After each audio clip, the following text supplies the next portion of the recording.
What's up everybody, welcome back to the channel. We have some exciting stuff today, something I've been really waiting to show you guys and start building videos on. I recently purchased a new car.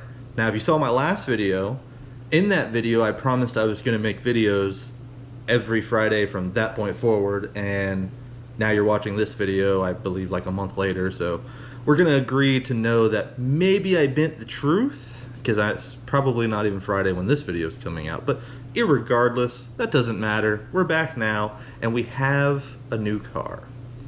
So like I was saying before, if you watched at the end of the clip, there was a very blurry car. You may know what it is, you may not. What that car is my new purchase, and it is a 2006 Chevy Cobalt SS. Now you may be asking yourself, what is a Chevy Cobalt SS?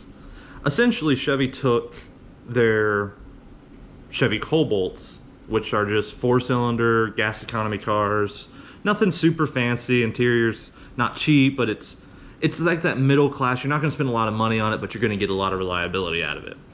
And instead of someone taking one of those and then, I won't say rice it out, but let's just go with that word for now since I don't have a better one. So instead of someone taking a Chevy Cobalt, ricing it out, Chevy went ahead and said, let us do that for you. And thus the SS is born.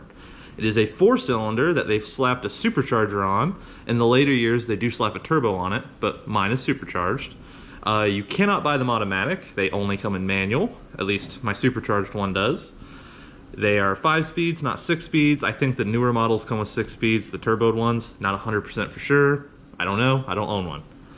Anywho, I bought this car, I've had it for a little bit, a lot of stuff has been going on, so I haven't really had a chance to show you guys it. With that being said, today's the day I'm going to show it to you guys. Now this car we're going to take and we're going to do some work to, some small stuff, and we're going to see where it takes us. I'm not making any promises, everything changes day to day, so for the time being just appreciate the car for what it is, and we'll make a couple videos on it and have fun. My brother actually owns a Saturn Ion, which is pretty much an exact copy of this car, just made by Saturn. It looks different on the outside and the inside, but motor and drivetrain wise, they are exactly the same. The Saturn Ion is, I would say, quite a bit rarer than the Cobalt SS though. I've seen the Cobalt SS's, and I've only ever seen one Ion in real life, and that was my brother's. I didn't even know they existed till he bought one. So he's got that, I have the Cobalt now. One day I'm sure we're gonna race him. He's pretty much always down to race something of his. So that's gonna be fun in the future. There are a couple things on the Cobalt I gotta do before we get to that point. But without further ado, let's go ahead and walk down to the car, start her up, and drive around a little bit.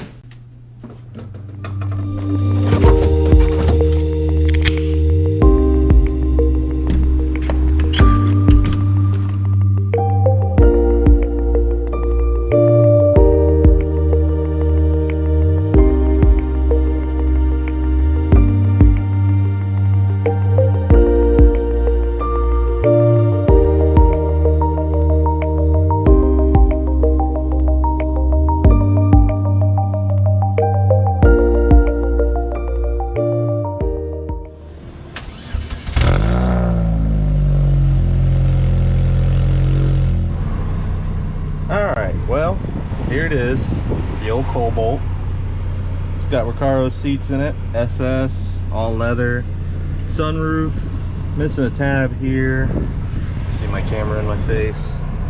I really like the gauges in it. The boost gauge, however, doesn't work. The car does not make 10 PSI just sitting there. Some nice carbon fiber inlays, excuse my very bright blue shorts. Shifter knob's got to go. It moves around, it's very sloppy. It's also very hot in Florida. We got some peeling over here. Overall the car's in pretty decent condition.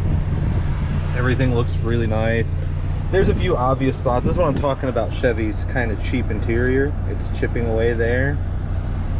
Overall, if you look at it, a lot of the stuff's a little beat up, like this button and the steering wheel. It's not necessarily the previous owner's fault, although this car does have 175,000 miles. So actually, when you think about that, she's in pretty good condition. So what I'm gonna do now is I'm gonna go ahead and try a new mount out, and we're gonna do a little bit of driving and talking. So we're coming up on the main road. Just wanted to go over a few points, let you hear the supercharger whine. We'll take it for a walk around the outside when we're done and kind of go from there. We'll see how it runs. We'll crack the window a little bit. This Mazda definitely thinks I'm following them now. Spirited driving. Crack the window just a hair.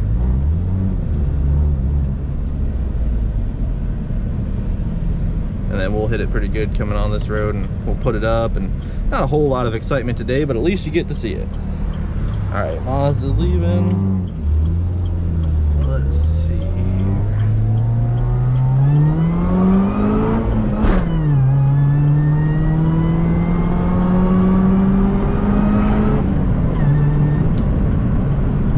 That was a little pull up to 70. Nothing too crazy. It does feel, since the first time I've driven it, my brother owned this before I did, and second gear is a little less peppy. I think the return valve, or not the return, there's a little, it's a bypass valve for the supercharger. It has a little butterfly in it that allows air to bypass the blades of the supercharger. It's used for a couple different things, but in this particular instance, it's used to just basically make sure the supercharger builds no boost whatsoever. And I feel like that butterfly is getting weak and it's just not building the boost it's supposed to. Now, that being said, I would know that if the boost gauge actually worked, but it doesn't. So, all right guys, we're back in the kitchen. Just to do a little bit of an outro. Sorry for the short video. It's not very action-packed. I don't have anyone else to help me film today. I just wanted to get this out there so I can go ahead and dive into working on it. I think the first thing I'm going to get for it is the boost gauge, because I really want to see what kind of boost I'm putting out. I'm going to put a mechanical boost gauge in it. Right now it's electrical, so that'll be fun to do. I've already watched some videos on it. It doesn't seem too horribly hard, and vacuum boost gauges are better than electric boost gauges, so it's a win-win situation. The next video is going to come out, and I'm not going to tell you, because every time I say something it never works out. So you'll see the next video when you see it. If you like the content, hopefully we get a few guys out here. I'm going to try to get Terry. He's, if you remember from the Old Town video, he's the guy with the red 5.0 Mustang. He has done quite a bit of work to it. It's sitting on new rims now, new front bumper. It's got like 2 or 3 new transmissions in it, but we won't talk about that. Not really Terry's fault there.